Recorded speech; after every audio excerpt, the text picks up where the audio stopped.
right. Looks like we're going to start right on time.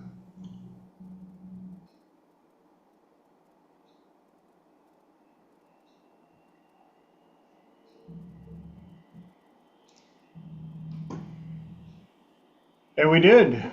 Right on time. 6 bells in Texas. It is time for Talk Time with TJ. My name is TJ Zebel. Welcome to Triple T, number 199. Wow, I am really going to have to figure out what I'm going to do next week to celebrate the big 200. Anyhow, my name is TJ Zebel. I like to call myself a professional problem solver, which I always follow up with saying, no, I don't know everything. I just have a unique way of asking questions, helping people find the solutions to the challenges that they are dealing with. And we got people coming in. I got a couple of texts. Some people are running late. It's been a crazy week. But for those of you out on YouTube, I get to say, hi, Mom. And for the rest of you, hello, welcome. I appreciate you showing up. If you're watching the recording as well, I truly appreciate that. But while you're on YouTube, please do me all the YouTube favors that don't cost you anything other than a couple of easy clicks. Click the subscribe button, ring the bell so you know when we're back on the air, and hit the like if you like the video. And leave some comments. I love reading the comments and try to get back to you as quickly as possible. Also have a website, and I would love for y'all to check it out. Give me some feedback. You can contact me directly through the website. And to find the website is thetSWB.com, thetallskinnywhiteboy.com. Yes, that is what it stands for. Always has, always will.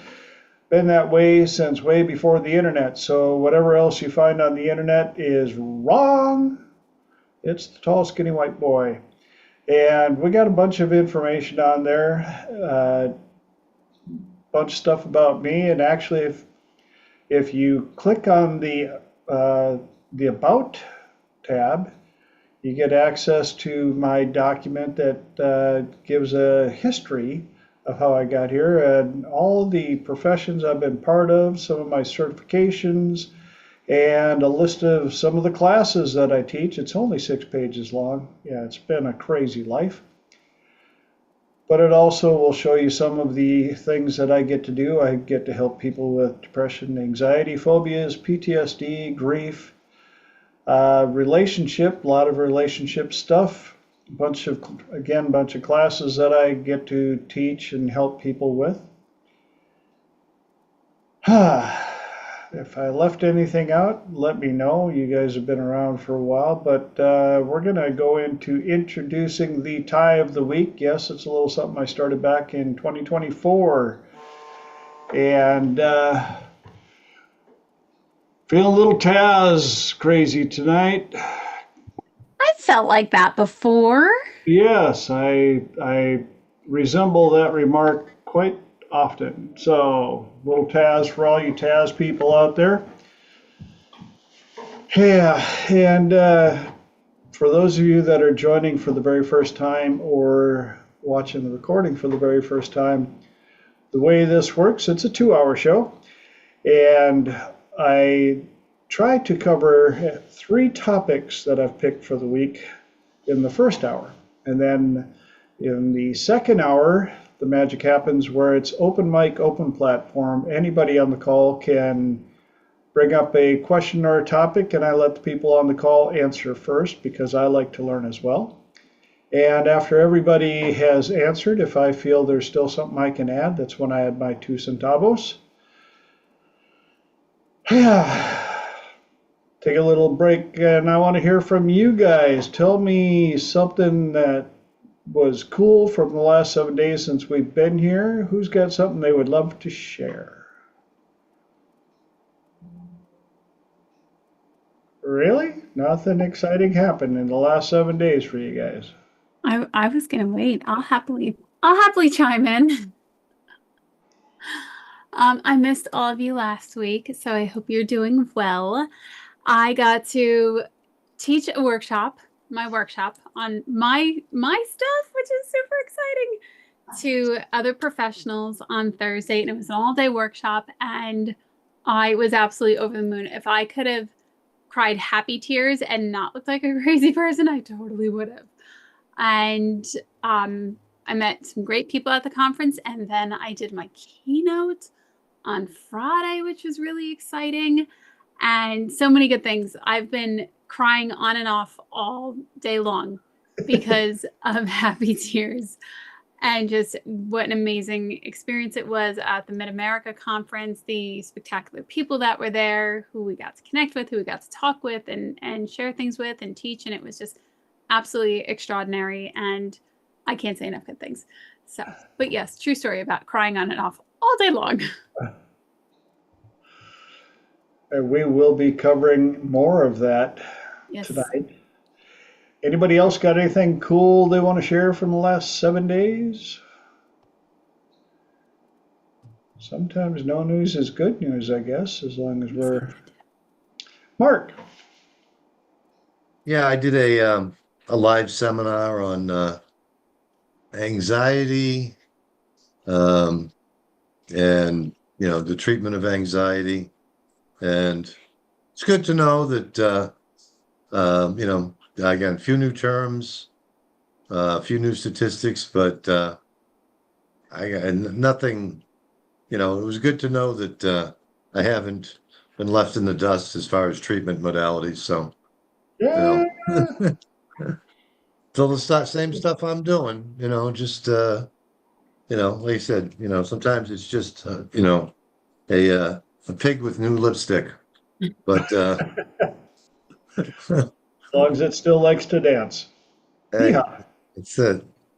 As long as my dance card is still pretty full, so that's Awesome. it. That was but it was like I said, it was I probably could have taught the course, but fellow from California. I did it 7 hours Saturday, and it was interesting. So That's so cool. That is cool. I can't wait to. I'm going to ask you questions about it in an hour or two, Mark. Okay, well, I've got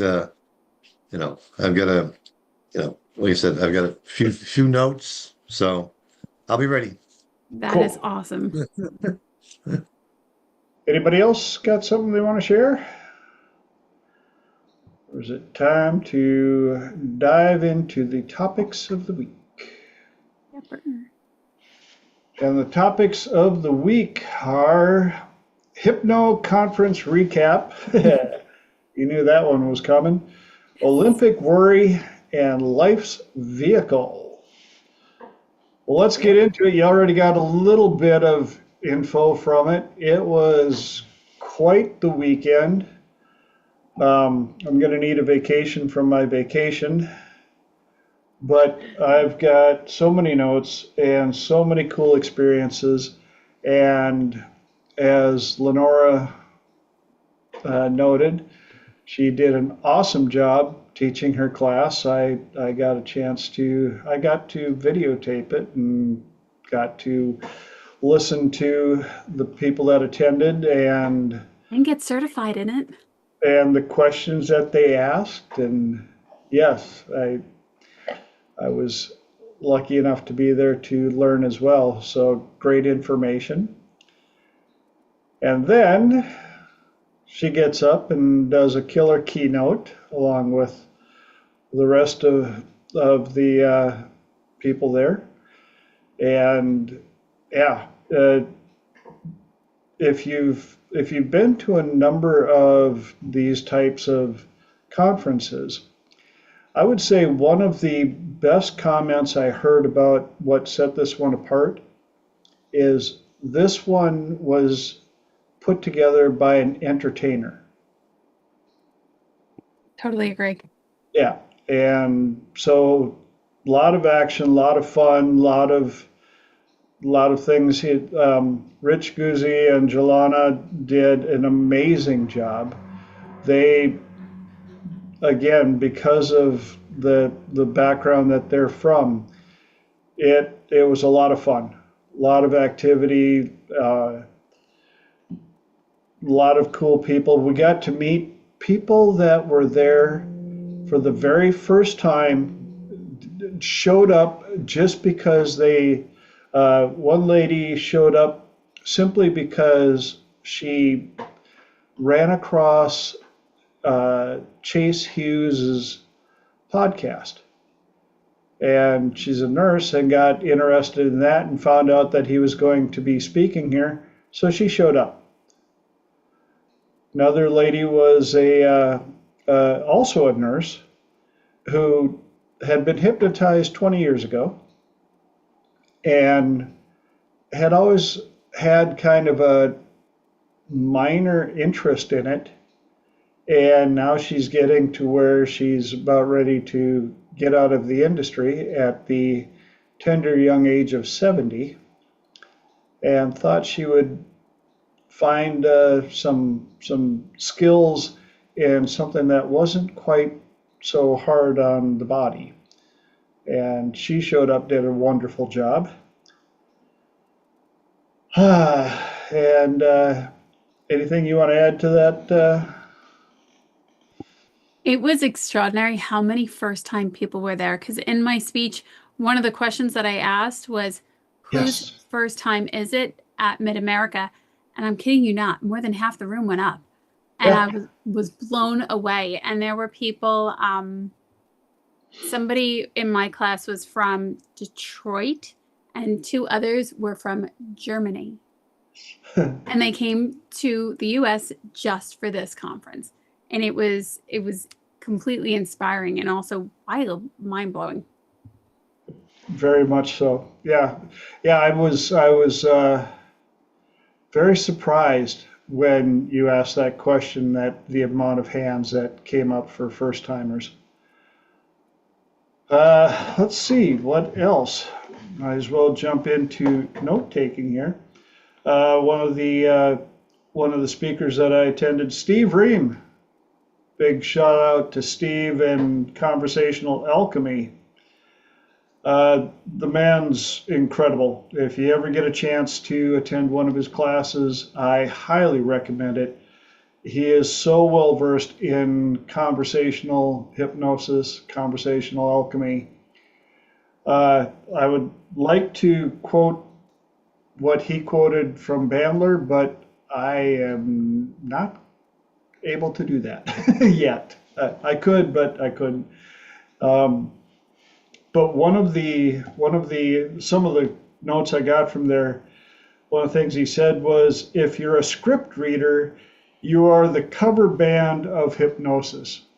Totally cracked me up. I was like, yeah, that fits right in there. Another one, and I kind of put it into my own words, was pointing out that your clients already have all the ingredients that they need for their prepare for their success. What they need is somebody to be able to show them that they have them and how to utilize them. Already have all the ingredients that they need. Yeah. I figured that one out. There we go.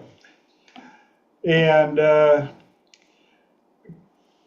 one of the ways that he works with people is to ask them, what's the problem, but how is it a problem to you? Because a lot of people identify their problem or what they think is a problem. And sometimes they get into their head because they see people that are making it through life with the same issues. And so they feel that they're weak, or they just they don't know how to handle it. And asking them, well, how is this a problem to you? A lot of people can drink alcohol, no problem. Other people can say, I got a problem with alcohol. How is it a problem to you? And then, how do you want to be different? I thought was another great question. How do you want to be different? Now that you've realized what the problem is, what will it look like when that is no longer part of who you are today?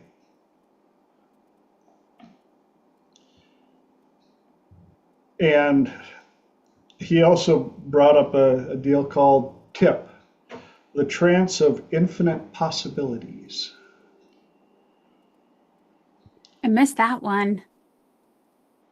Trance of infinite possibilities, and that he tags on that onto how do you want to be different. That's Igor's. If you're familiar with it, Elijah, you want to elaborate just a little bit, because he only touched on it just a little bit, enough for me to write it down. Hello? Hello. Can you hear me? Yes, How's the mic? it's good. So, trance of infinite possibilities is something Igor teaches. Igor Ledachovsky, for anybody who's not familiar. Ledachovsky. And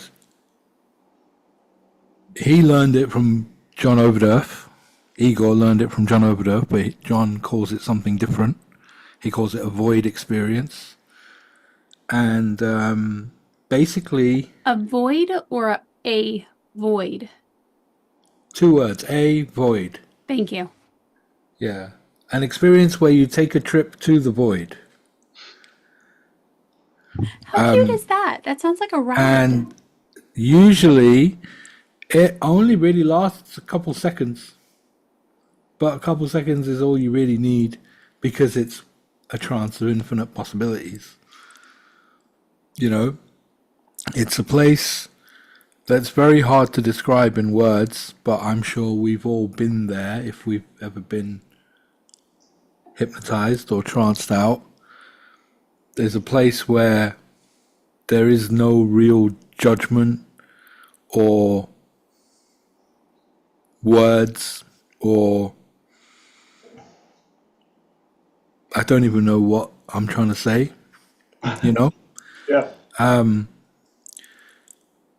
And it's not actually that difficult to send somebody there. What's really important is the first thing they experience when they come back.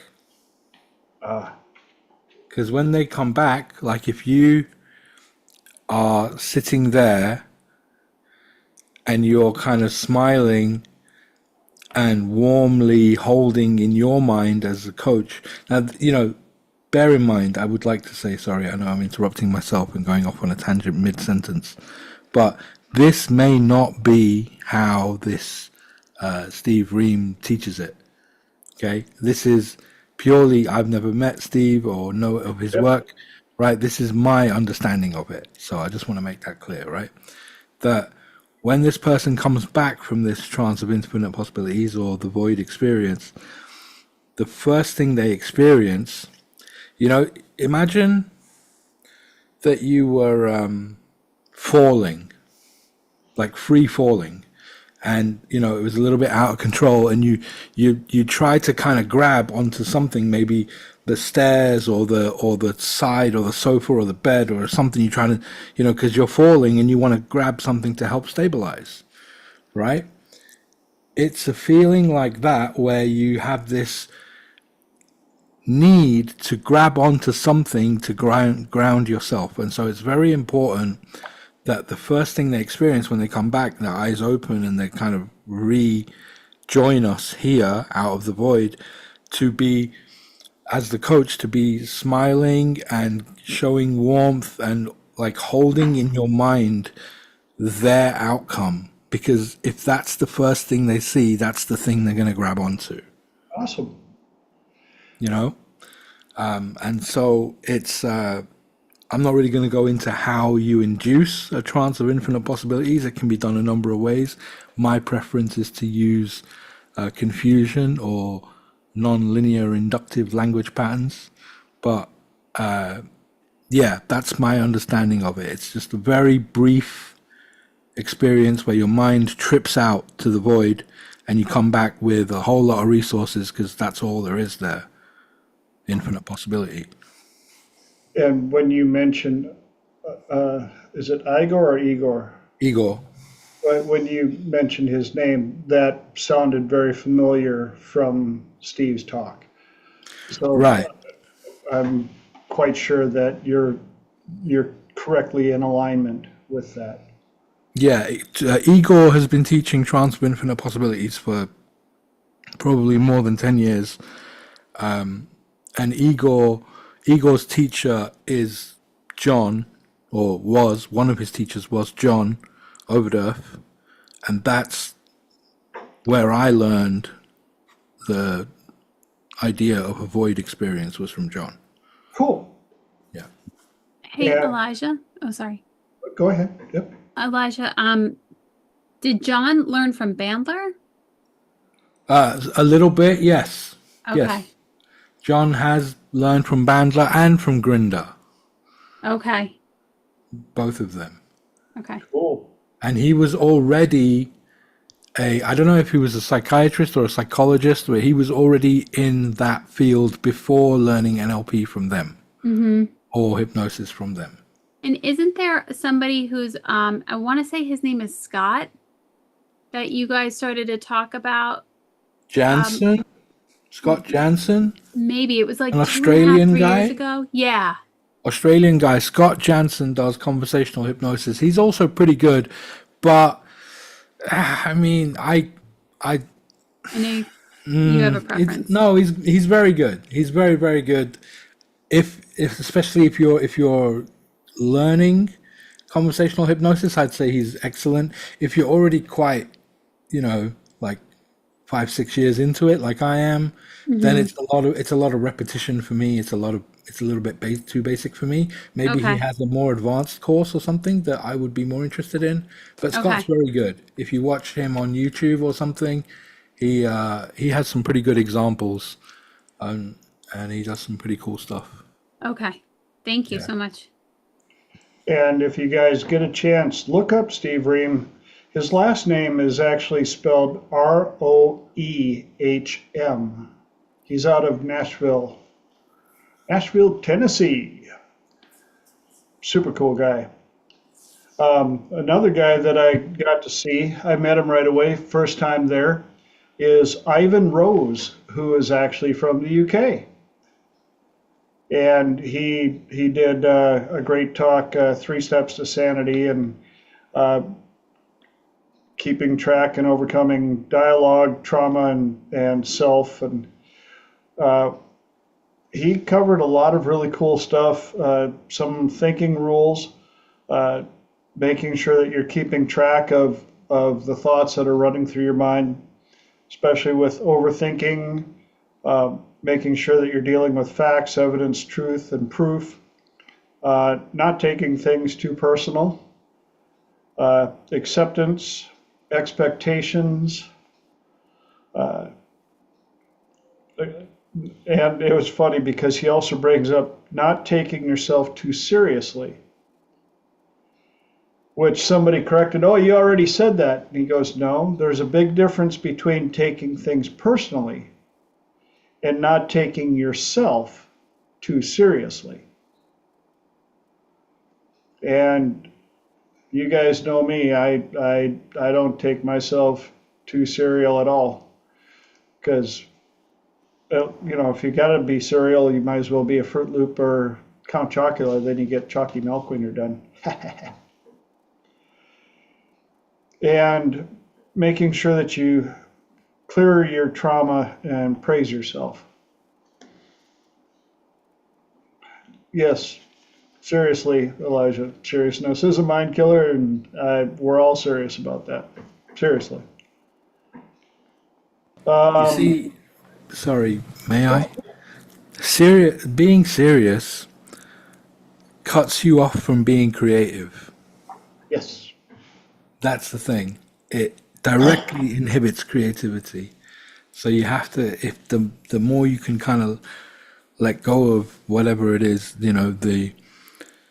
if I can bring a little bit of transurfing into it, if you can let go of the importance of whatever it is that's making you feel serious, and realize that it's not that deep, then you can stop being serious and start being more playful, and that's where your creativity will flourish. Yes. Exactly. And I'm rolling through these pretty quick because I want to get to some other stuff. But Rich Guzzi, I keep saying that wrong, don't I? Rich Guzzi? I think it's Guzzi. Yes, Rich Guzzi. I think that you're crossing Guzzo and Guzzi. Yeah. Yes. They're close. Maybe it's Italian. Maybe it's Gucci. Gucci, yes. Well, he got up and taught some of the stuff from his 7-figure income class. Highly recommend it. I'm looking at taking it myself. He definitely goes into not just the skills, which you can find if you're looking for ways to make income.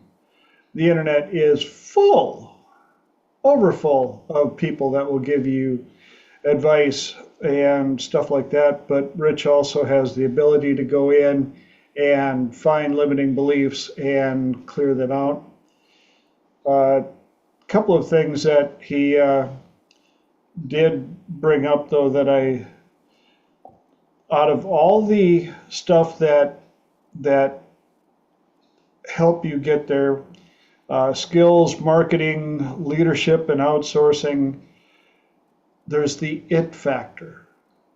And he talked quite a bit on the it factor. And the it factor is a combination of confidence, charisma, communication, storytelling, having the look, and the celebrity effect. And he said that is number one.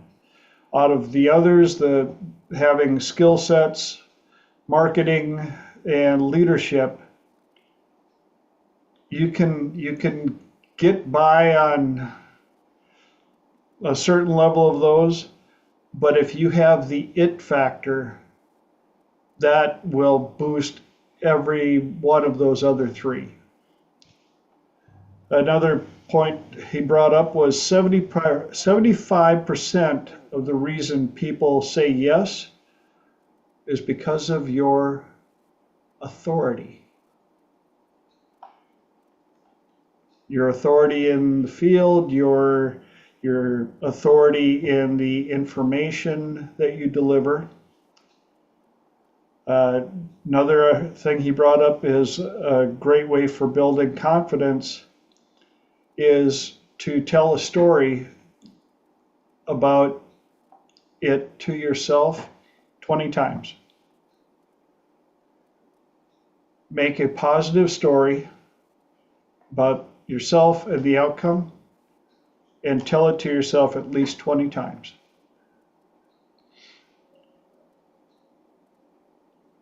And discipline, make your future self proud of the work you're doing. We've touched on this a little bit, a couple of times here on Triple T, about keeping your future self in mind with intention. Do as many things as you can for your future self with intention. And it can be as simple as setting up the coffee for the next morning, setting out the cup, but you don't just do it like, okay, don't forget, get in the habit, I gotta get the coffee ready or I won't have coffee in the morning. Versus, I'm going to make coffee for my future self. And then remembering the little trick that in the morning when you show up and the coffee is brewed and it's nice and hot and your cup is sitting right there waiting for you, don't forget to thank your past self who did that for you. Because it helps build gratitude. Be grateful for what you do, what you have, and for what you're planning for your future self. And enjoyment. He made it very clear, enjoy what you do. If you don't enjoy what you're doing, move on. Oh, but you don't understand. I've worked here long, and I've got benefits and yeah. Do you enjoy going to work? No, it sucks. I hate this place. My coworkers suck. I blah blah blah blah blah. And when I get done with work, I got to go to happy hour because I'm not happy. So I can tell everybody how much my job sucks. So I can hopefully be happy by the time it's time for me to go home.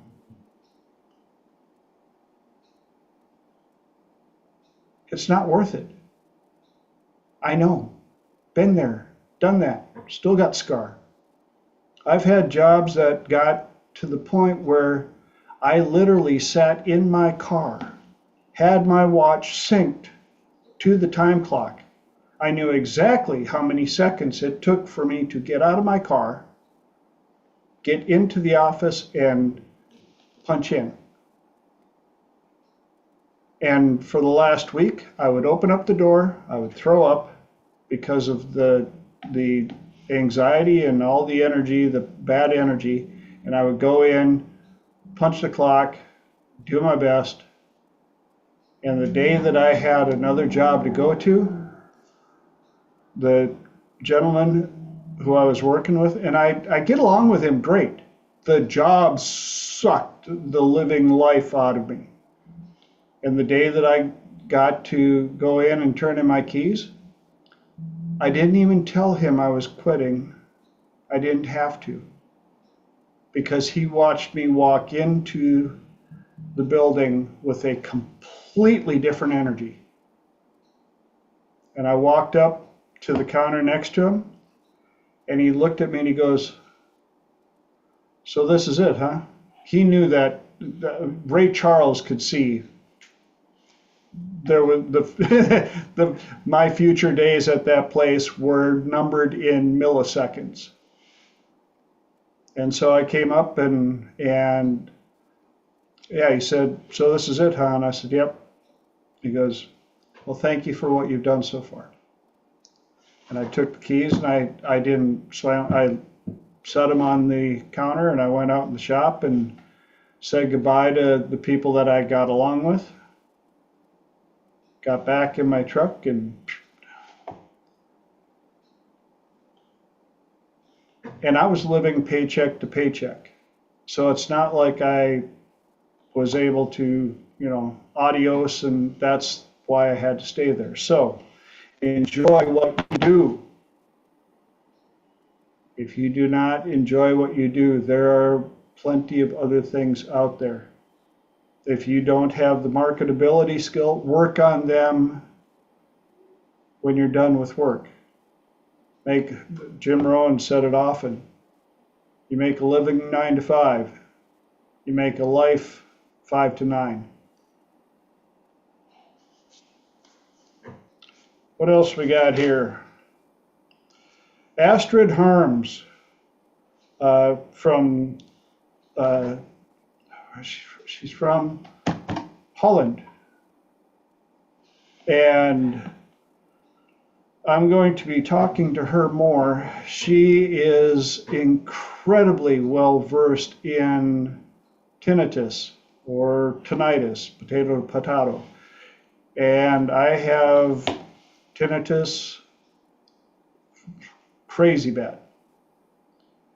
And being the overachiever that I've been sometimes in my life, I have tinnitus symptoms that she has never really heard of, even though she's a specialist in it. And she pointed out that it can go away. So many doctors, in fact, she pointed out in 2004, they still knew nothing about tinnitus. They had lots of theories and stuff, but they really knew nothing about it. And it affects 15 to 20% of the world's population. People that have it the most: musicians, police, veterans, teachers, therapists, managers who are under high stress. Out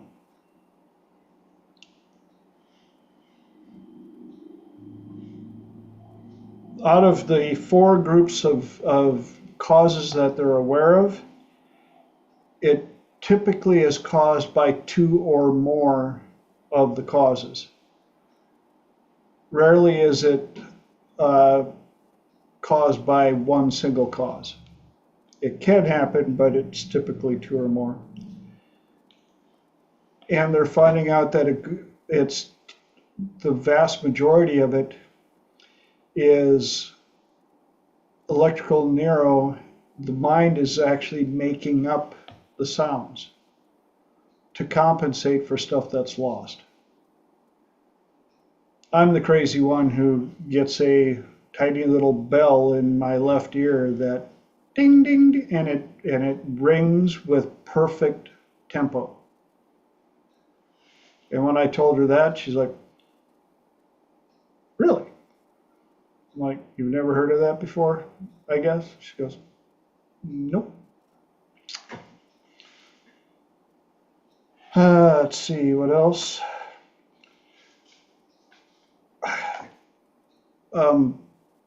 Lenore, do you remember how to pronounce Rick's last name? Is it Critchy? No, I didn't get to see him. I know his wife's name is Karen. Rick, if you do take me up and you watch this, I apologize. Last name is spelled Crici,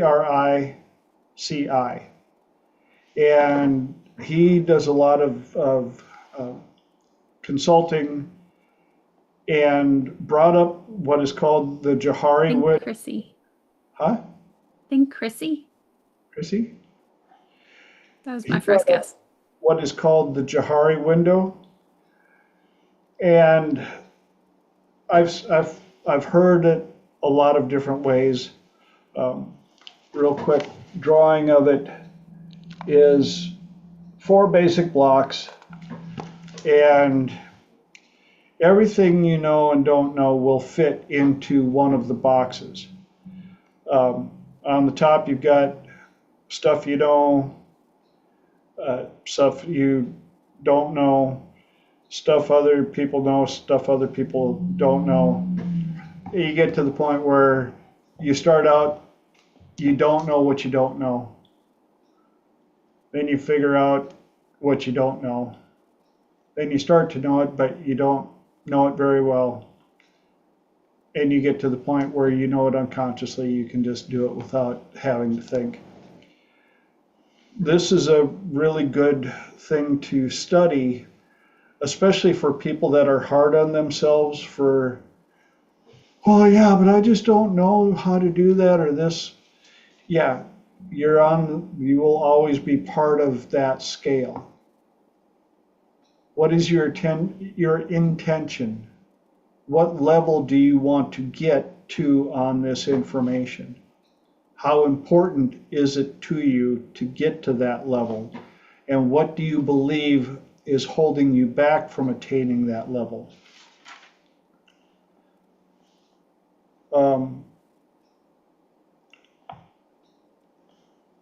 What does success in your business mean to you? That would be a great second hour question. But I'm going to throw in here, usually the answers are time, money, education, freedom. But he pointed out that you have to choose an identity before the action to avoid what is called the practitioner pause. A lot of people don't realize that, yeah, I can this is what I want to be, but they have no connection to the identity of what that will look like when they get there. And so it's very easy for them to drop out of the work because they don't identify with it. If you identify as somebody who does this well, you just need more skill sets to get there. The skill sets will show up and land quicker. Let's see what else. Huge shout out to our Teresa Price, who did a great talk on helping trauma behind bars. She works in a correctional facility and was actually able to stand up to one of the intake methods that they were using to learn more about the incoming inmates. And she said, what you're doing is wrong. It is ethically wrong. And said, I am trained in these practices. I would like to do these a little differently. And luckily she had good enough rapport with the person in charge of the prison that she was allowed to do this. And because she identified, they were asking all the questions about the inmates' past. And most of them were trauma questions. Were you ever abused as a child? Were you beaten as a child? How many times have you done this? How many times has this happened to you? And she said they were bringing up all this trauma, bringing up live, and then go, okay, thank you for relighting up all your trauma. Now you can go to your cell and stew on it for a while. And Teresa, God bless her for doing the work she's doing, she recognized, okay, now that we have this trauma lit up, this would be a great time to give them the opportunity to learn what to do with it. And of course, at first when they started some of the magic frame things that she had them doing, the guards were like, what are you doing? Are you okay? She's like, yes, I'm fine. But the results are starting to show up. They're seeing the effectiveness of her work and the calmness of the inmates that she has worked with. And the time span that they're giving her is like ridiculously small, but because of the amount of people they're processing, that's all she gets. So, right on, Teresa. Then, oh my gosh, Chase Hughes. I took a ton of notes with him too. 3 pages of notes. If you don't know who Chase Hughes is, please find out who Chase Hughes is. The man is brilliant. I've had some amazing talks with him. I have the privilege of, I built a portable professional microphone system for him, and it is called the Chase system. And yeah, his knowledge of so many things. I was going to say, stuff. Yeah, yeah. Fascinating. I could try and go through this, but I'm telling you, it so much of it I need to talk more with him to understand his understanding of brain operation. Yes, that's how complicated. I'm just blah blah blah blah blah. There was one in particular. He was talking about how we learn things, and he had said if you want to impress it upon your brain, you need to talk to it the way you break it down, the way you would talk to a dog. Yes. And that I thought was really interesting because especially when you train a dog, you use different pitches, different hand signals. You do keep it simple. And he had also said that you want to go with novelty. So, for example, one with novelty, because the brain will stimulate with novelty. And there was a car company that had reached out to him and said, we need your help with our sales script. And, please come in. We'll do anything to have you here. And he looked at the script and he goes, there's nothing wrong with your script. And they're like, but you got to fix something. You got to fix something. And he wrote down a sentence and he goes, here, do this at the beginning of every sales call. And I promise you, your sales will go up 300, 400%, whatever it was. And you could see everybody in the audience pick up their pens and go to their paper and start to write down like this key sentence that was going to change everybody's life. And he goes, don't pick up your pens. Trust me on this one. You're not going to need to write it down.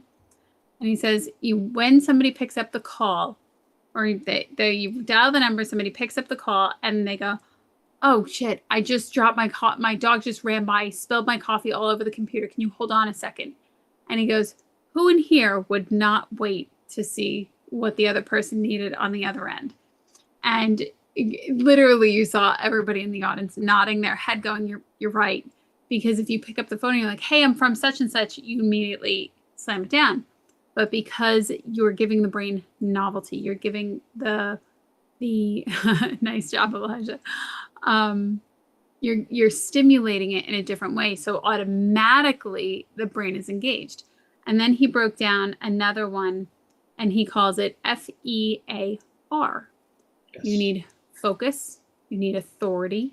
You need, FATE. This one's, he does have one for fear. He has another for fate. FATE. You need focus, authority, tribe, and emotion to get that cohesiveness for change. And he will even tell you 80% of it, at least. And he said multiple times, your words don't matter. Your authority matters. How you show up matters. And basically a lot of frame control. And he was talking about, the people that he trains and everybody from sales teams to military teams. And it was very interesting. And I wrote that down, and especially the piece about the dog, and I found it to be very interesting. And I think some people on here might, for example, with Bankston's cycling method, he uses imagery and he has it on repeat for these visualizations of things that you want to experience in your life. And the way Chase was saying it was impress upon it like a dog. So in Bankston's visualization, my understanding is that you're sorting through pictures and symbols. Whereas in Chase's model, when he had said that, you can still elaborate on the language of the nervous system, because now you're getting the texture, you're getting the shape, the size, the sound. And I thought that was, I usually rattle them off in a very specific sequence. So if I go out of that sequence, I don't get all 5. But I thought that was really interesting. So especially if you're working to shift your mood, you're wanting to change your mood on command, even more so, this is how you do it. And it's not necessarily go to a safe place and feel calm if that's not what you're intending. Although that scene, I think, is, especially the one that they teach in holographic memory resolution, is a great scene because it floods the system with all those things. But then you still have to introduce novelty to that to keep your brain engaged on the fact that you were strategically working to shift your mood. So those were just some tidbits, but I thought Chase was fantastic. Yes. Another thing is confidence is something you remember, not something you learn. Yeah, I thought that was good too. Our brains are hardwired to follow the most followable person. It's not their intelligence. It's not their status. He labeled off a whole bunch of stuff that you would think would be the person that would be the leader, but it came down to follow the most followable person. Let's see what else. I loved his quote about the flight checklist doesn't make you a pilot, the skills do. And he was referring to all of the people that, I mean, at this conference, the script readers and script writers got hammered. Everybody was like, stop reading scripts. You don't need scripts. If you bought a book of scripts, look at it for ideas and then put it away. Don't read to you're getting very tired. You're getting very tired. Your eyes are heavy.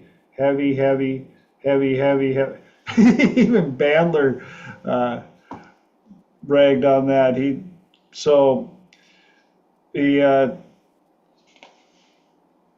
Both of them did. Bandler, oh my goodness. I wasn't quite sure what to expect, but he is hilarious. Oh, that's a great one, Elijah, because your clients get jealous of the rapport you have with your scripts. Yes, exactly.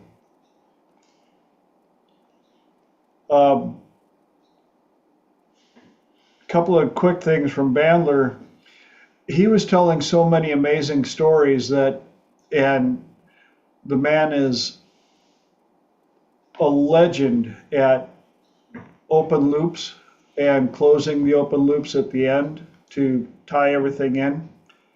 But one thing that I wrote down was, he said, personalities are learned activities. Personalities are learned activities.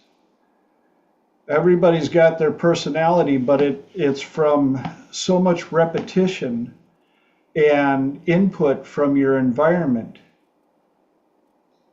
And that's where in my identity management university class, I teach that. So many people don't realize that they can easily pretend to have certain personalities. The ingredients are in their pantry.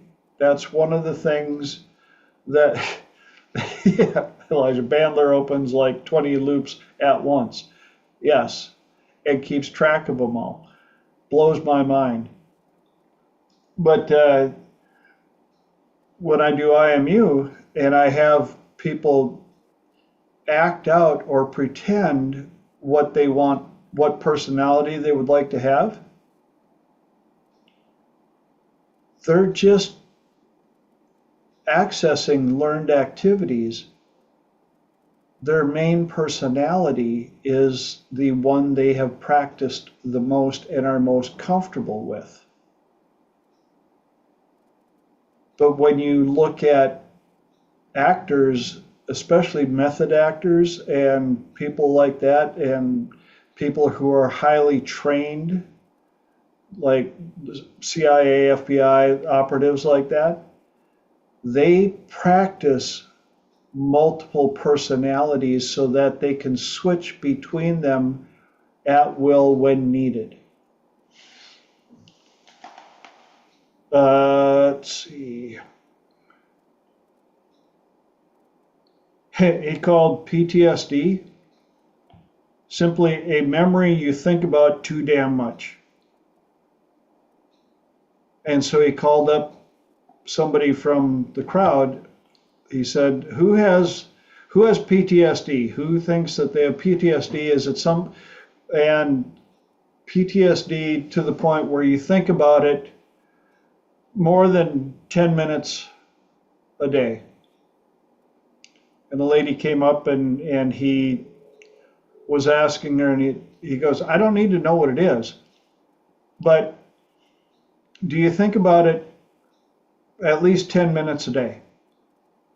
She agreed. And so he put her in trance, but he asked her, 10 minutes a day doesn't sound like much, does it? You know, you don't think about, that's not very bad PTSD, is it? Only 10 minutes a day?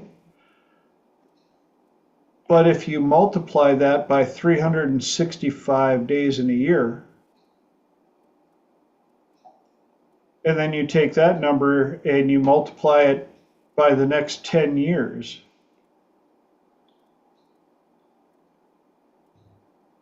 and you equate it for 40 years, how many minutes of your life have you given away to that memory that is just a memory? How much energy have you invested into that memory that is just a memory? What else could you do? What else could you think about in that amount of time? And this lady, when that hit her in trance, you could tell the minute it set in. And he said, so what are you going to do now with all this extra time that you're not going to waste on this memory? And she said she didn't know. He goes, good, you have options. You have all that time available to you. And later on in the conference, or later on while he was speaking, he mentioned something, and from out of the back of the crowd, she screamed, that's what I'm going to do. Yeah, it was very cool. Yeah. She's like, I can do that with my time. When he did the math, that just blew my mind. Yeah. Yeah. But I only think about it like 10 minutes a day. And he said that when it comes to fears, we're only born with 2 innate fears: loud noises and falling. Every other fear is learned and given to us. Yes. So a question on the people with the PTSD, what happens when they have an event that triggers it? Like, let's say someone was a cop or a veteran and all of a sudden they hear something that's fireworks, but it sounds like gunshots. What are they supposed to do in that case? It's not a matter of just thinking about it, but all of a sudden they're reliving it in the moment. Yep. What do you suggest to them? Perfect answer for that, because it's a memory of that particular thing. Do you have a song that when it comes on, it creates an emotion? Yep, I have a lot of them. Back a memory. That could be considered a form of PTSD if it were not negative. So when you have people like that, you're getting this memory brought back from a song.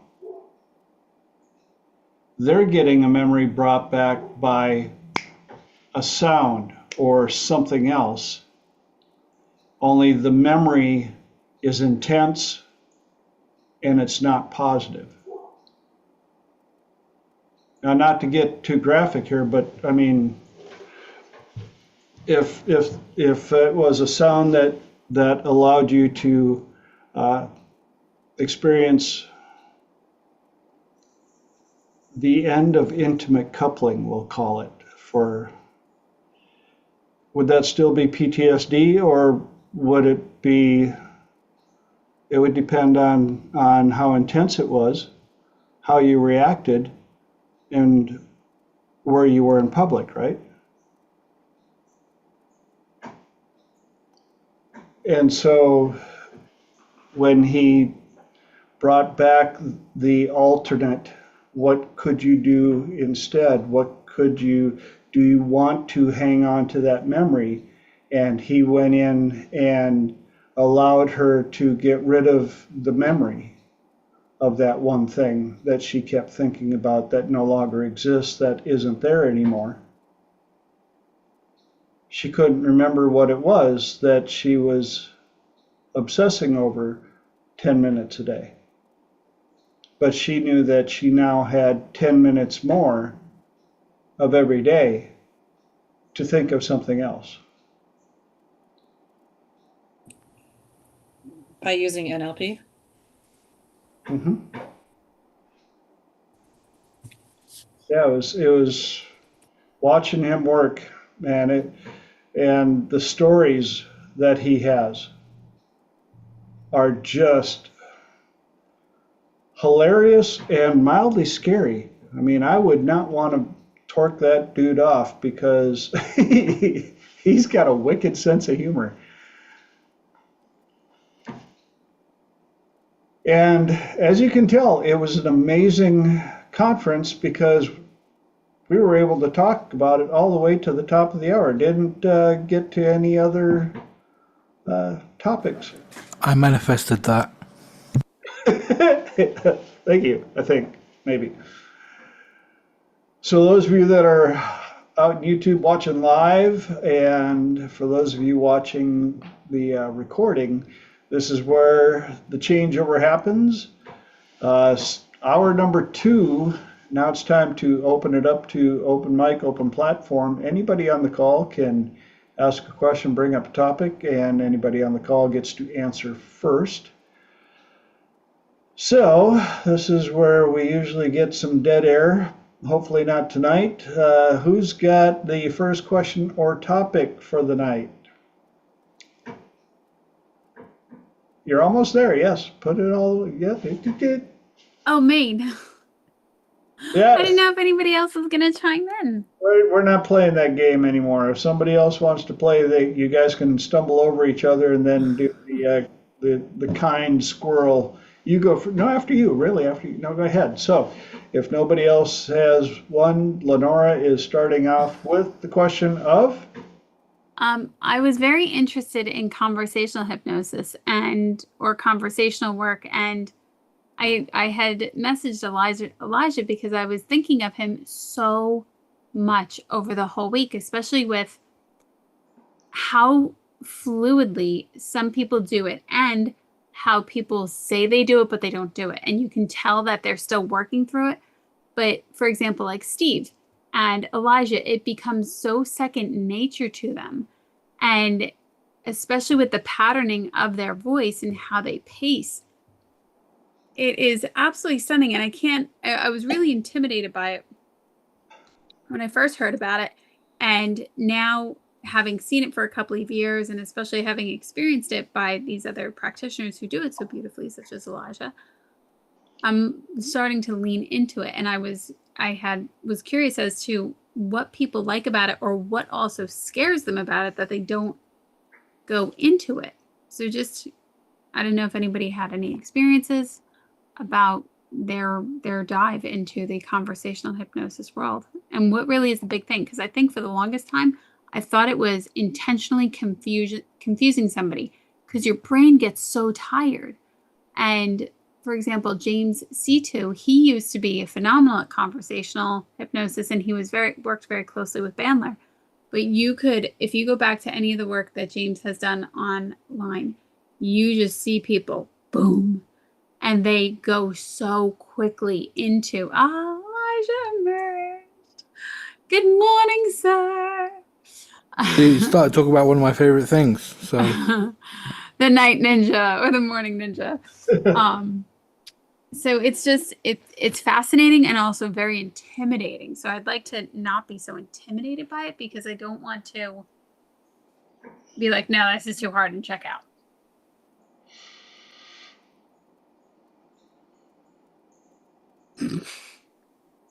what? We were just waiting for you to chime in, and I know you were pausing. What? No, wait. Chime in to. Well, I didn't get. Was there a question? I thought you were going to chime in about your thoughts on conversational. So why do I like it? I like it because it massively expands where you can use hypnosis. Yep. Like, I can use hypnosis in the coffee shop, and I can use hypnosis in a sales meeting, and I can use hypnosis while teaching a class, and I can use hypnosis that's what it is. Because it's conversational, I can basically use it anywhere. Which when we first started to learn what David called real world hypnosis, Okay. he said anywhere, on anyone, for any reason, without notice. Do you know what I mean? And, I was able to go to a certain level with David, but then even more so with Kenrick. And then when I finally started diving into John's Henrik work, does it too. then Kenrick does it, but he's mostly oriented towards sales. Okay. And he calls people yes strategists, and his whole thing is getting people to say yes to you. Okay. And he's very good at it. In fact, he's so good at it that when I get an email from him about a new You said you're taking course another or a class. new, sometimes I purposefully don't watch the marketing, because if I know if I click that link, I'm gonna spend money and buy it. He just has a way of making me want whatever it is he's selling. That's I've really spent funny. so much money buying his courses, it's crazy. And don't get me wrong, they're worth every penny, right? But even sometimes when I'm not done with the stuff that I'm already studying, I'm buying more stuff, and so it's not really sometimes the best time for me to be buying more stuff, even though the stuff is good stuff, right? And so yeah, sometimes I have to really fight myself, but that's Kenrick. With John, John, he's in my opinion, okay, and it's just an opinion, he is the greatest hypnotist of all time, ever, including Dave Ellman, Milton Erickson, Richard Bandler, name all the greats. John Overdurf is the greatest hypnotist of all time, in Okay. my opinion, okay? He's so far advanced and so casual when he's doing it, right? And so friendly and approachable in his explanations that you somehow just get it. And That's it's everything I wanted to much hear, more- sir. It's much more than just the technique of actually hypnotizing someone or persuading someone or doing an embedded command or bypassing critical factor. It's much more about you and who you are and why you do the things you do the way you do them. What is your spirit? What is your soul telling you? What is the right thing?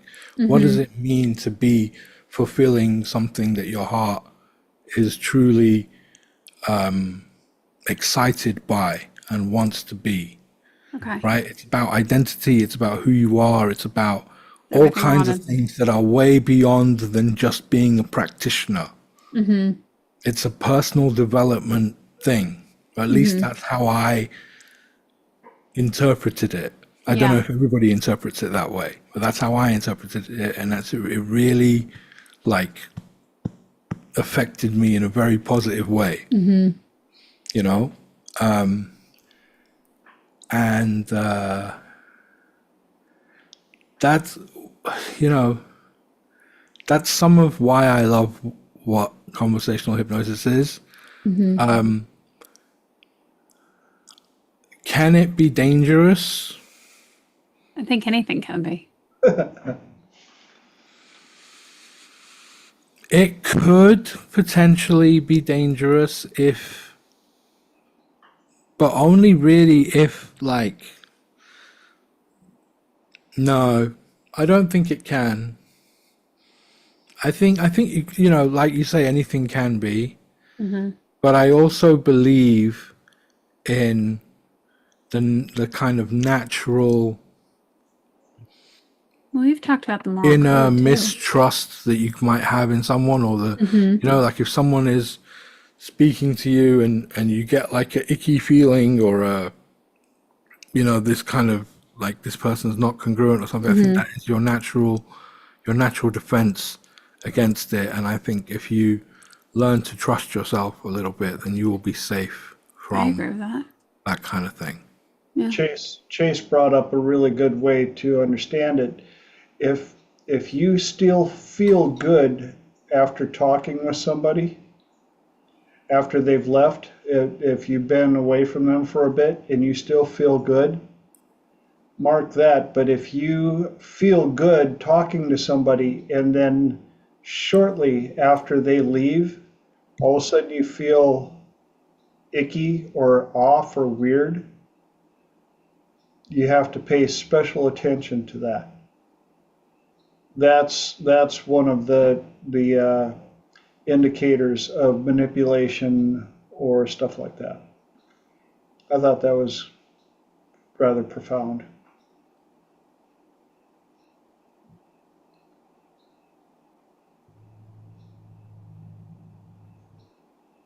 What do you think of that? Yeah, yeah. Chase knows what he's talking about. Yeah. Chase knows what he's talking about. You know, he's again, like, you know, there. If I was to put people in tiers, you know, and there's like the S tier is the top tier, and then A, B, C, Yeah. whatever. There are only few people that go in the S tier. John, I already mentioned, is my personal favorite. Chase is up there. Kenrick is up there. Bandler is up there, and David Snyder, I would say, is still up there, even though he's not my favorite anymore. He's still up in the S tier, no doubt. Then, you know, a few others that are really, really good, but maybe not quite S tier, maybe A plus tier. You know, people like Igor, people like Melissa Tears, people. But then I don't, you know, it's all an opinion, and really it comes down to you as a student who you vibe with. You Yes. know, someone else's tier list will be different from mine, and that's perfectly fine. But I think Chase definitely is someone who is worth listening to and knows what he's talking about. I completely agree on that one. And I was on the topic of, if nobody else has any comments, I'll toss this in quick.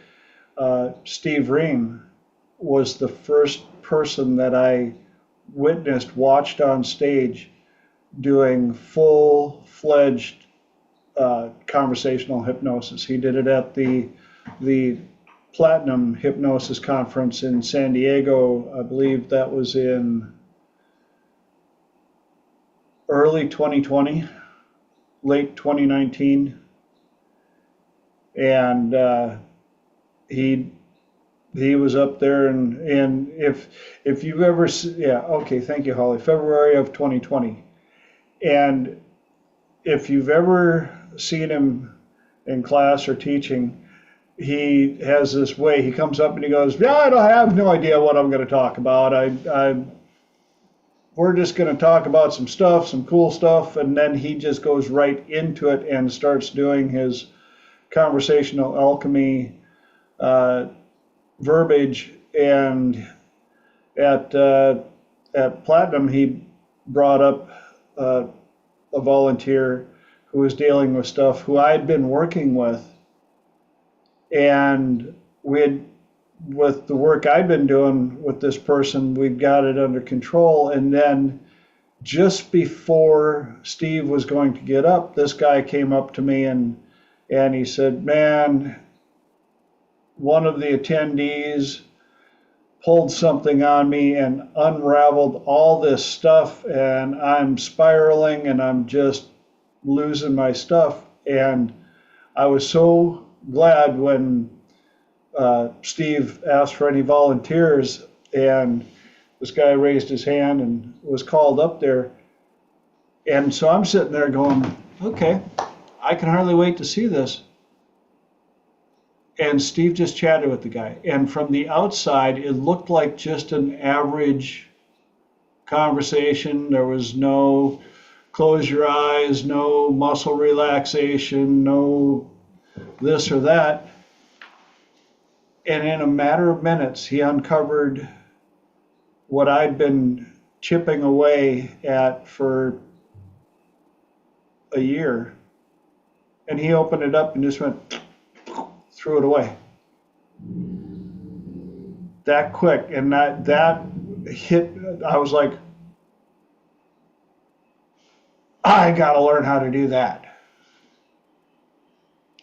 And ever since then, I've been, when I work with clients, I'm like, now, if you've been watching enough movies or something like that, or if you really want the boredom induction, I'm very well versed at it. I've done it many times. I can do that. But I think it's kind of a waste of time. You're already in trance, and that's part of my priming. And I just go into going in and reframing and NLP and all the above. And it's interesting watching people. I'm sure you've seen it many times, Elijah, where you get done and they were expecting this big traditional muscle relaxation and all the above, and they're out and all this stuff, and you get done and they're like, how'd you do that? So I give them what they want. You know, if that's if it's part of their expectation, then Yes. I might do the induction thing and, you know, give some suggestions and whatever, just because that's what they think they're paying for. Yeah. But by the time, like if I ever do say to someone, you know, close your eyes, take a deep breath, and sort of do an induction, yeah, the change is probably already done. Yeah. It's more like, you know, the cherry on the top kind of thing. But most of the time, when people slip into trance, they will just, you know, at some point, like you kind of see their eyes going, they kind of, the blinks get a bit longer, and, you know, maybe the eyes kind of glaze over a little bit. You start to see the trancey signs. And on one of the blinks, if you just say all the way down, right, they just go. And that's your induction. You know what I mean? It's not really, because they're already there. They're just waiting for permission to go, basically. They're right on the edge kind of thing. And that's just normal. It happens all the time. Your mic's off. Sorry. There was this really cool thing, and Elijah, I'll be curious to know if John or Igor taught this. So he had us, and I will say I love when people explain stuff. I don't like being paired up with somebody during a class and asked to do this. Hey, you don't know this person, but let them stare into your eyes. I will not lie. That is not my forte. I don't feel comfortable with it, and I do my best to effectively avoid these situations. So as I was in this class and asked to be put in this situation, so now he had us look at the person's left eye and just focus in on their left eye. And he had us do that for like 2 minutes. And then he had us close our eyes and envision someone that we really cared about. And, not somebody that you are in love with, but someone that you love, that you care about. So he was saying, don't choose your significant other, or don't choose somebody that you're in love with. And then he had us envision this person and spend time in that image for a little bit, and then open your eyes and look again into the person's left eye. And then he had us do that for 5 minutes. So it was really interesting to hear what people's insights were about that. I tend to, for lack of a better word, somewhat put up a blockade where it's just giving. Like, I will not receive from the other person. I'm just like giving. And the person goes, I felt like you couldn't let go afterwards, which I thought was hysterical because I can't be asked to do that and feel comfortable with it. It's too personal. I have boundaries. But when you do that with somebody, they had said, now just imagine you set this up for when you were with a client and how different your outcomes would be. So if you spend time with your client, you know, envisioning that person that you care about and then get on with your client. I thought that was a really good tip. You see, you turned over, Elijah. I'll teapot. So the whole left eye thing, we learned very early. I think it was David taught the left eye thing. He taught something called an eye lock. But before that, just in general, that, you know, if eye contact is too intense, you just look in one of the eyes, and I think it was the left one. I don't remember, to be honest. I don't really do it. What I do is I look through people. Okay. So I look at the wall behind them, but through them. I'm so glad I'm not the only one that finds it that looks awkward. like I'm looking at them, but really I'm looking at what's directly behind them, imagining that I could see through them. So it's not like I'm looking past them kind of thing, or off to the side past them. I'm looking directly at them. Maybe I should do it here to the camera. I'm looking directly at them, right? But I'm kind of looking actually at what's behind them. And so my stare is very kind of blank in a way, because I'm not really looking at them. You know, I don't remember why I do that. I just remember that ever since I tried that, I liked it better. So I just keep doing that, right? Awesome. In terms of Igor did teach us, because I did do an Igor class on conversational hypnosis, funny enough. There we were taught to, like, we were paired up with someone that you've never worked with before, right? One of you is A, one of you is B. Decide now amongst yourselves who is A and who is B. Okay, if you are B, I want you to close your eyes, and I want you to, and then they did this whole thing about thinking about someone that's important to you and someone who, you know, blah, blah, blah. And then the instruction was to, when you've got this feeling of, you know, of this person that you're looking at that's important to you, I want you to open your eyes, look at your partner, and just say whatever comes out of your mouth. You know, and some very crazily profound things were said.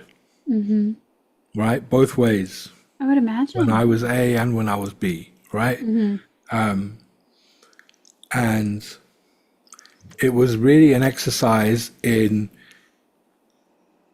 a couple of things. One, you know, the state of how you want to see the person you're working with, but also, like, if you ever don't know what to say, just pretend that the person in front of you is someone that you genuinely really care for and adore and love, right? Again, not romantically, but like that, and just talk to them the way you would talk to that person. And you'd be surprised what comes out of your mouth. You know, you'd be surprised. And they would, many times they will confirm that there was something that you said that kind of hit right on the nose kind of thing. And you won't even really know how or why you were able to pinpoint that thing. That's crazy. And it's much more about how your unconscious is in rapport with their unconscious, and it's, you know, consciously you don't really need to know why you're saying what you're saying. I have said before on previous calls here as well about how the way you see people is the best that they can be in your presence, kind of thing. It does matter. It does matter how you see the person you're talking to. Very true. You know, if you are a doctor and you don't think that your patient can get better, then you need to get out of the room and let someone else try. Mm-hmm. Definitely. That right there is an awesome piece of advice. What is that phrase, Elijah? The person is the best they can be in your presence. How you see someone in your mind is the best that they can be in your presence. Okay.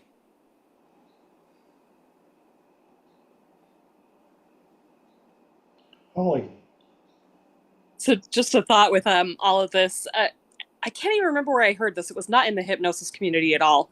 But they were talking about when you're working with somebody, you want to care about them. You want to get to a certain level of rapport with them. But there is a warning about merging too much with someone who's in crisis, who you're trying to lead out of crisis. And when they were talking about it, they were talking about people who'd been in, like, say, a car accident. Mm-hmm. And they were saying, if you're in that moment, yeah, it's great for you to understand if they're in pain. It's great for you to analyze what help they need. But you also need to be aware of, what do I need to do to, do I need to take this person out because the car is about to explode, or do I need to leave them there so I don't break anything, And if you merge too much with the person you're working with, Mm-hmm. you can download their anxieties, you can download their inability to focus, and the whole purpose of you being there is that you are the person who has the ability to be grounded and be focused and see the whole, view in front of you that they are not able to see. So anyway, so I think if there's somebody who's working with people who struggles to care about them, then it's really important to do a lot of work to care about your clients. But I don't know, this is just me, but if you've got that indentation on your nose that says, that angel marking, my personal theory is I don't think you need to worry too much about that. Assume that you do care about them and that you care about them deeply. And yes, if you want to make any good with them, you're going to have to get a certain level of rapport. You're going to have to listen to them. You're going to have to care about them. But I would say if at any point the level of rapport you're getting with a complete stranger feels unnatural and unsafe, trust your gut on that one, because maybe you haven't earned it to be safe to be that much in rapport with somebody yet. And I don't think there's anything wrong with honoring that feeling. Very good call. That's why I think when being asked to have fast rapport, that's where I'm like, no, we don't know you yet. That's just me. Great insights, Holly. See, the whole rapport thing, you do have to maintain objectivity, right? Like if it is a situation where you are helping someone and it's known by both parties that you are the helper and they are the helpee, right? Then yeah, it's important to not get sucked in, right? I agree with Holly 100%. It was kind of, in my mind, sorry, I didn't say anything because it's kind of a given, right? The whole thing about rapid rapport is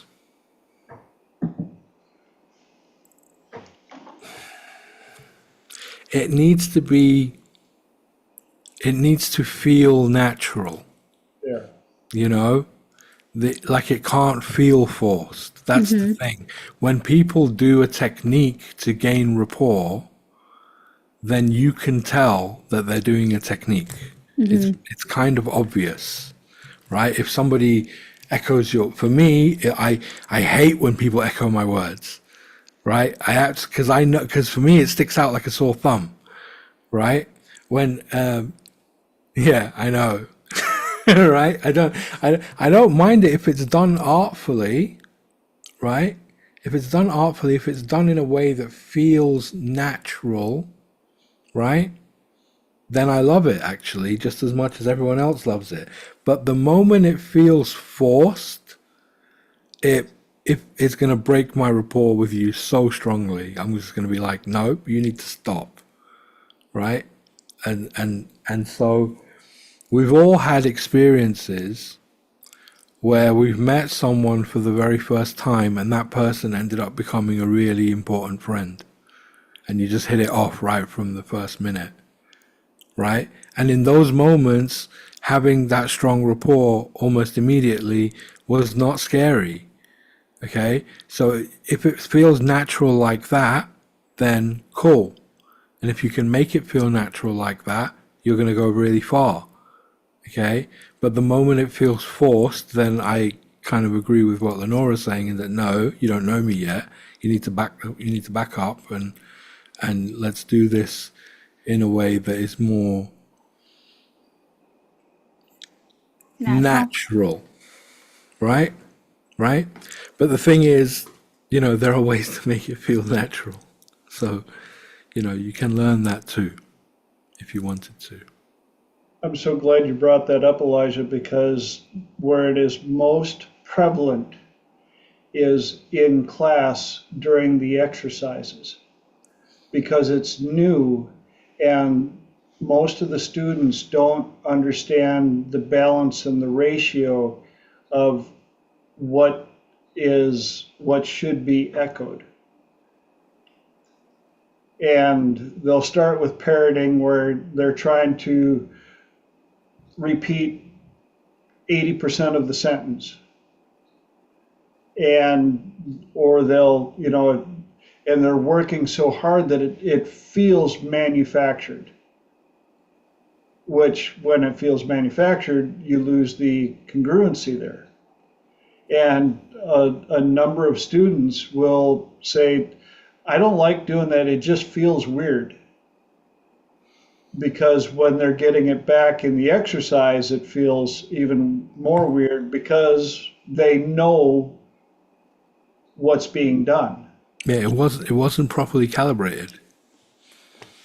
Exactly, properly calibrated. Well, now I have a question. Do you think that's because the groups are too big and the groups should be smaller, more personalized? No, so because that there's time to build? I think it's because people are not echoing the nonverbal. They're not echoing the nonverbal. See, people think echo when we say echo, and we teach echo to be repeat the person's words, right? And we teach that because that's like the most basic step one of it. But really, what you want to echo is the nonverbal. Okay.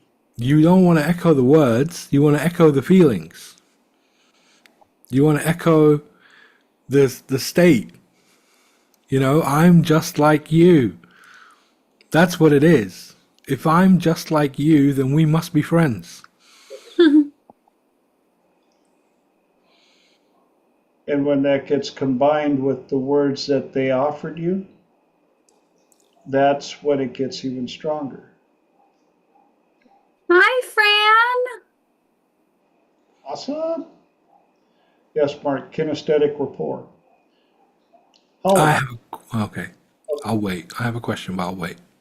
Oh, No, sorry. Holly, you go. Make it not too long. So my experience with echoing and having it not work and work. So, it's all, oh, you won't get caught and all this stuff. I kept getting caught. I kept getting people getting mad at me for doing it when I first started using it with, everyday people. And what I discovered, it took me about a year to figure this out. But what I was doing wrong is I had completely the wrong state. State control matters so much. And what was going on is I probably was getting rapport with these people, but I was so anxious and I was so focused on doing a technique that I think they were picking up on that energy, that I was not being genuine. I was not coming from a genuine place of wanting to connect, wanting to understand them. And so when I went back and said, no, I genuinely want to learn about this person more. And I've noticed that, we struggle with communication, and I'm going to use this technique specifically to care about this person and to learn about them and to make our communication better. And I really said, this is just going to be my technique to remind myself to listen to what they're saying. Then all of a sudden I noticed a huge shift and I stopped getting caught and people actually started enjoying me doing it. So, I know we say state control matters, but I think it matters a heck of a lot more than we realize. And part of state control is, remember, also intention as well. People can pick up on what your intention is in the interaction. This is why, guys, If you want to go up to a pretty girl and ask her out and you're nervous and it doesn't work, it's because your nervousness is making her nervous. Okay? If you yourself are nervous and you want her to be relaxed, that's a mismatch. If you want her to be relaxed, everybody listen. If you have your camera on and you can, like if you've ever heard the phrase, as a hypnotist, you go first, raise your hand. Like you go first. When you're a hypnotist, you go first. If you want them to be relaxed, you relax. If you want them to go into trance, you go into trance. Right? If you want them to, be happy, you be happy. You go first, always. Elijah, I think you just raised a really good point about also like when you're, at least for me, doing reels, like what am I wanting the person to receive? Right? What do you mean? So like if I make a reel online, what is the intention? What emotion am I wanting that person to feel? So I would go first into that emotion. Right. Yeah. And are you visualizing the person on the other side of the camera, or are you talking to a camera? Yeah. That's where I can see a lot of people that are acting to the camera, for the camera. Whereas if they would have an idea of their target market, their perfect, the person that they want that message to go to, and have a little picture of that person and talk to the person with the camera recording it versus talking at the camera, hoping there's somebody on the other side. That simple shift will be noticeable. I also think that it's very important to talk about your own experiences. Like when I'm teaching, a lot of times, even when I'm coaching, like one-to-one sessions, right? A lot of times I will tell a story or an anecdote from my own life to help the other person understand the point I'm trying to make. And the reason it lands so well is because it's a truthful thing that I've been through. I'm telling a real story, right? And also it makes me, because it shows my own imperfection and my own struggle and my own sense of triumph when I overcame whatever that thing was that I'm telling the story about. It makes me more human and therefore more relatable, Yeah, very much so. right? So even that can be done in reels as well, right? One other little thing I wanted to add to what Holly said is, with the intention of the echo, one of the few advantages that I have with my hearing challenge is I echo people's words to make sure that what I heard is actually what they said. Because my ears play tricks on me, and there's a number of times, rather than what did you just say? I've noticed a number of times if I echo and it wasn't correct, Yeah. and they understand that I don't have perfect hearing, they're not as off put by me saying, not understanding what they said.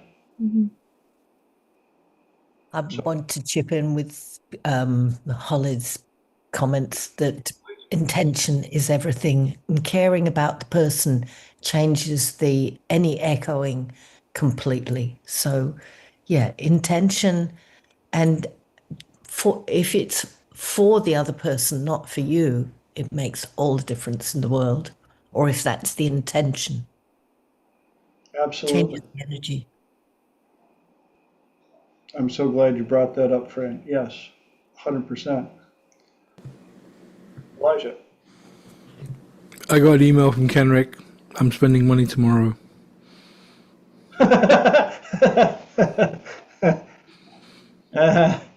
It literally says, Elijah, tomorrow this is going to be the biggest release of my career, my 45 years of teaching, influence, and persuasion and sales. Do you know what? I'm literally going to be buying that tomorrow. I don't know how to say no to the man. It's crazy. Yeah, well, he heard you all the way through the atmosphere of the universe, knowing that you were talking about him and that you mentioned that, and here we go. I manifested it.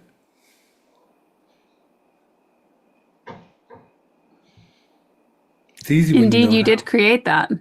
Of course you did. It's easy when you know how, right? So I have a question. Perfect.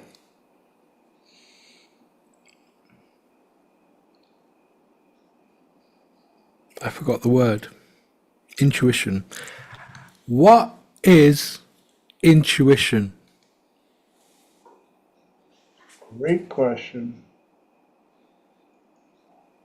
Who's got it? Listening to your higher knowledge and trusting it.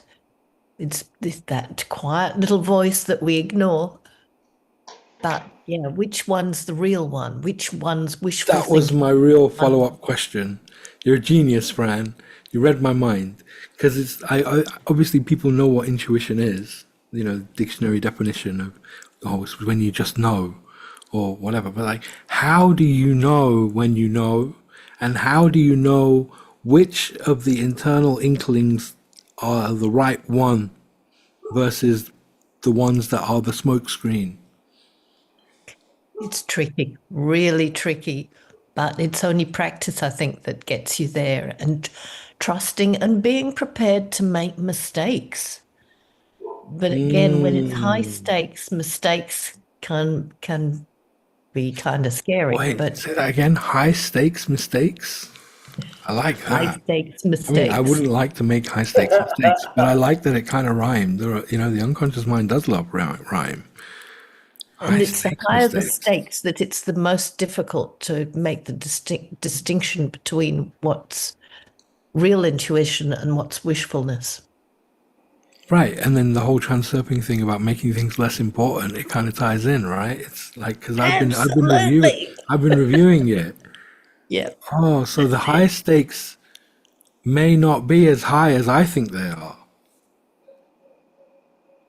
So if you change the high stakes to it doesn't really matter one way or the other, it's cool. And you go ahead anyway. You follow that intuition because it's not tight. It's when you're free to let go of that. It's a dance, and like a dance, the more rigid you become, the harder it gets. Exactly. Go to martial arts like Sistema and just relax with it. Breathe into it. Consciously relax and let it flow. It's the holding on that stops the flow. Holly, what do you got, Dad? I got a couple things. First of all, fundamentals are fundamentals for a reason. So there's always the 6 dynamics of an unconscious response. Are you asking yourself, do I feel the urge to edit this? Do I feel the urge to suppress it and hide it? But I will go deeper than that because I think the more we practice this, sometimes we don't feel the urge to edit it because we're getting more in line with our subconscious mind and we're trusting it more and we're not as ashamed of it and that sort of thing. So I would say another thing to always ask yourself is, how does this make me feel? Does this make me feel like I want to give up? Does this make me feel like I should just be entitled to have it? Or is this something that's challenging me and I'm just on the edge of something that I know is going to push me a little bit, but is exciting and is going to potentially have something awesome? If it's that mixture of excitement and anticipation and, oh, this is going to challenge me, but in a good way, then you're in that sweet spot. If you're in a place where it feels like, oh, nope, I'm entitled, and then you're probably in wishful thinking. And if you're feeling like you're going to give up, it's probably that part of your brain, or brain, subconscious, whatever, wherever it comes from, that is trying to beat you up and trying to hold you back. But another thing that I will say too, so I don't know if you've heard of the parable of the wheat and the tares. So basically the idea with the wheat and the tares is, somebody plants their wheat and somebody else comes through and plants tares, which is a weed.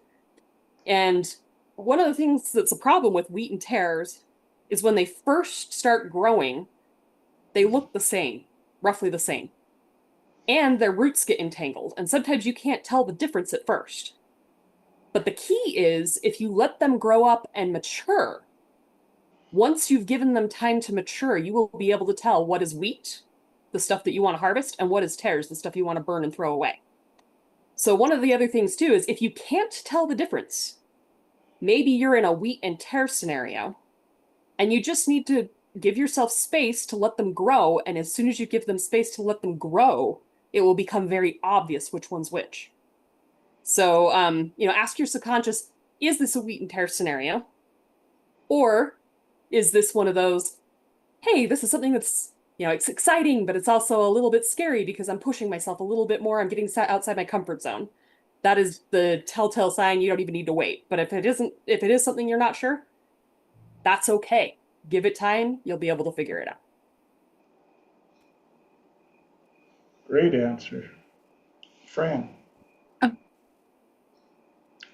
I think Lenora was before me. It's okay. It's okay. I was just looking at hands up there. I thought you put yours down. So, really quickly, one of the things that Chase had mentioned, and I've been following his stuff for a while, but I think it is appropriate here. And Fran had said, when you feel free to let go of that. And in a lot of what Chase had shared in this one video was to let go of the fear of social judgment. And he even goes on to say you can look at any religious art, whether it's the Bible or the Bhagavad Gita or whatever it is, and the common thread throughout it all, it is have no fear. So when we can, and that fear of like shame or guilt or what will they think of me or what if, we kind of bundle that all together. And when we can suspend that and let it go and walk with that mentality of it is okay. There's nothing to fear. There is no shame. There is no judgment. Whatever they think, I don't care. I'm doing it anyway. That I thought was extraordinarily powerful, the way he had shared it, because there's a lot of times where even if you're thinking about something, you'll hear that echo of a younger self that's in fear or worry or distress or something. And if you can find a way to balance your nervous system so that it's all okay, you'll hear that, you'll start to notice you can tap into your true intuition, your true voice more, because you're not getting this back and forth of an echo or wishful thinking, at least to me. That's so perfect.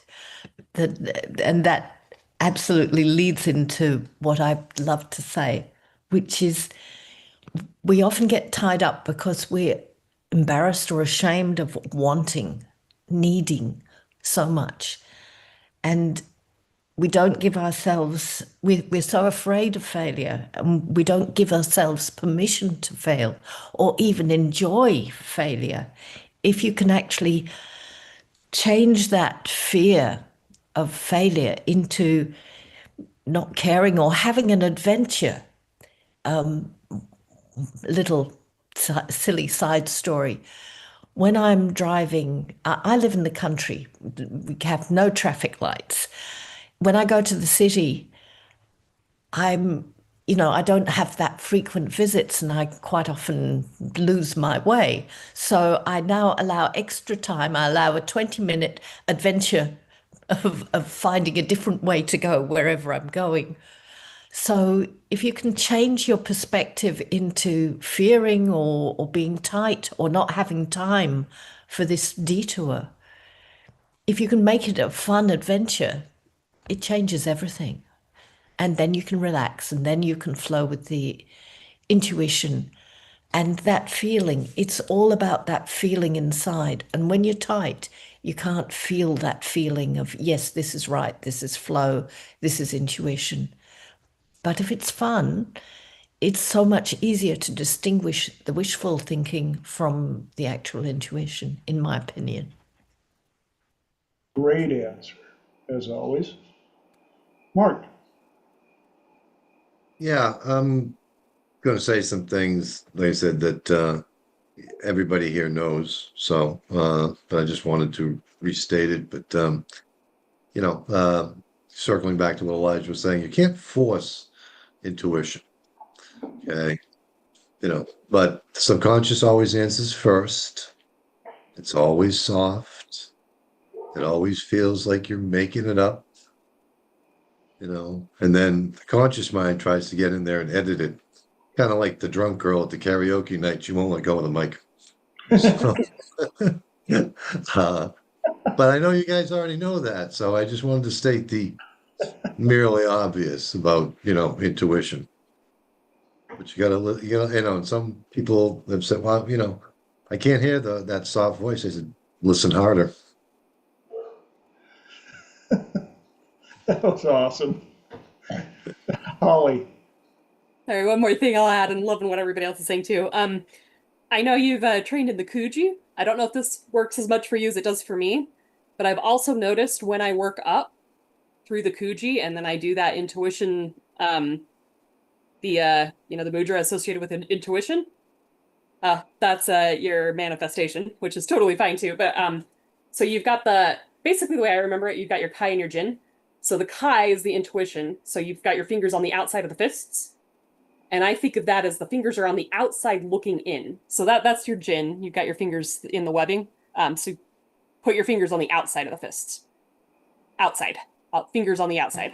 No, this would be Kai, where they are in the webbing, and then Oh, this you know would what? be You're right. Jin, where they touch on the There's more inside. than one. Sorry, I can never remember which one's the webbing because I never learned that one. You're right. You're right. That is a version of Kai. So if that's the one you've been training, do that one. Okay. And then just sit there with it. And if you've been training it, you'll automatically go into that state of receiving intuition, and anything that's not intuition will be filtered out. And if I sandwich it with Rin, will it be stronger? Absolutely. And if you build all the way up to it, it will definitely be stronger too. Okay. So, but one of the things also that when I was practicing Kai and Jin that I realized is I think of Kai as I'm looking inside myself from the outside, looking in. And, Jin is the telepathy. So I'm looking from the outside, looking in somebody else. So one's looking in myself, one's looking at somebody else. And I don't know why, but I just had this thought, sit myself in the chair, do chair therapy. And what intuition do I get for myself when I'm the client? So I don't know if that will work for you, but it seemed to give me that separation that helped me get a little bit more clarity on it as well. And the other thing is just do it, practice, practice, practice. The more you do it, the better you get, the more it flows. Do it, do it, do it, do it. Yep. I will say too, when I say chair therapy, yeah, it helped to be across. I got most of it from being the observer. Being the observer in the chair therapy really helped. I'm really good at perceptual positions, actually. Yeah. Do you do head swaps a lot? Have you played? I mean, it's an alternate from chair, but a head swap is kind What's of a head swap? thing to do. If you're having an interaction with somebody else and you need their perspective, you just put yourself in trance and swap heads and think with their thoughts and observe you from their perspective. And it's sometimes rather enlightening. This sounds like second position on steroids. Yep. Then you can either pick observer or go back and replay the recordings and watch the recording from multiple camera angles.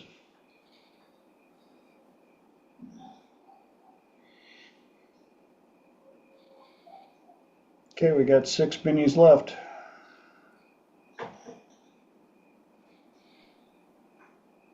Nora. Mark, I was just curious what your biggest takeaway was from the workshop you taught. I didn't teach it. I was attending it. It was solution-based strategies for anxiety, and it was more of a survey course. I can go over some of the things real quick. PTSD is defined in the DSM-5 as a trauma and a stressor-related condition, which I thought was interesting. 40% of diagnosed anxiety disorders report a concurrent depressive etiology, about the same, about 40%, and good definition of mindfulness I took away from the seminar. Mindfulness is a non-judgmental, purposeful focusing on the moment. And I kind of like that. Like I said, it came into, they did, this fellow that taught it, he's into behavior therapy and cognitive therapy. He did mention EMDR, but again, traditional psychologists had never been trained in it. Talking about SUDS, or subjective units of distress, 1 to 100, so you can know what to target. I don't know, a couple other things that, A says adverse childhood experiences. So, yeah, it was interesting. Like I said, it kept my interest. But as he was teaching this, I had an insight or an intuition about the role in our society where we spend less and less time with others, and that can lead to depression and anxiety. And I was thinking that oxytocin, the cuddle hormone, again, I think a large portion of our society is oxytocin deprived. And that can feed into anxiety, it can feed into stress, it can feed into depression. So I think a large portion of our society is because we're not spending enough time, we're not socializing, we're not engaging. And I think that may be a causative factor in the rise of, anxiety, stress, and depression. Well, and to add to that, I think a lot of the oxytocin is manufactured by electronics. These darn things. These become the oxytocin source, but they don't understand what it feels like to have it in a real life, interactive human experience.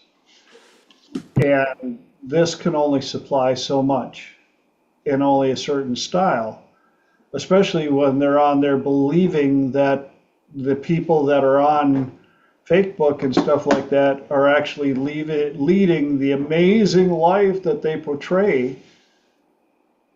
Yeah. There was another thing. There was a study done with rats, and I think what you're talking about is serotonin, but and dopamine. And in rats, they removed the parts of the rat brain that created serotonin and dopamine, and they put food 2 inches from the rat's mouth, and the rat just sat there and starved to death. That was a curious study. Yeah, right?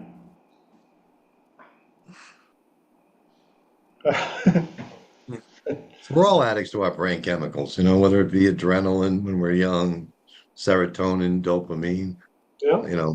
Oxytocin, again, you can get oxytocin from a handshake, chocolate, laughter, we don't interact in our society, cuddling, that's kind of like the hierarchy, and if we're not getting that as a society, we may be oxytocin deprived. Yep. Very much. Was that the CEUs that you were wanting to get? Yeah. Well, that's Yeah. a good thing. First of many. Yeah. It's very interesting about the drugs that people are working to find that perfect chemical hormonal balance. And sometimes I think, if you go out in nature, you didn't need all that. So, thank you for sharing, Mark. Those tree huggers actually have something after all. They knew something. They've been made fun of for long. Yeah. But As a tree hugger, it's very grounding to hug a tree. Very Especially comforting, barefoot. especially barefoot. Especially if you put your barefoot. feet on the ground, in the Yeah. ground. Yep. Well, kids, that brought us right up to the top of the second hour. Of the last one of the 100s. Yes. So spread the word. Bicentennial. Let's let's Nice, have Elijah. some fun next week. See how many people we can get on here for 200. That was very cool. But until then, wow, 200. I can't believe that. Can't believe it's going to be 200. It's just the beginning.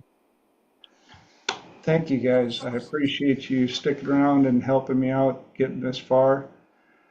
Thanks for your input as always. I just adore you all to pieces. I never thought it'd come this far. So thank you for your time, your attention. I love you all. And for those of you out on YouTube, love you, Ma. And I am so looking forward to seeing you guys back here in 7 days for 200. That's pretty cool. Beginning of the second 200. Until then, go out, live life, have an awesome life, and I look forward to seeing your beautiful faces back here in 7. Thank you, everyone. Have a great one. Right. Enjoy.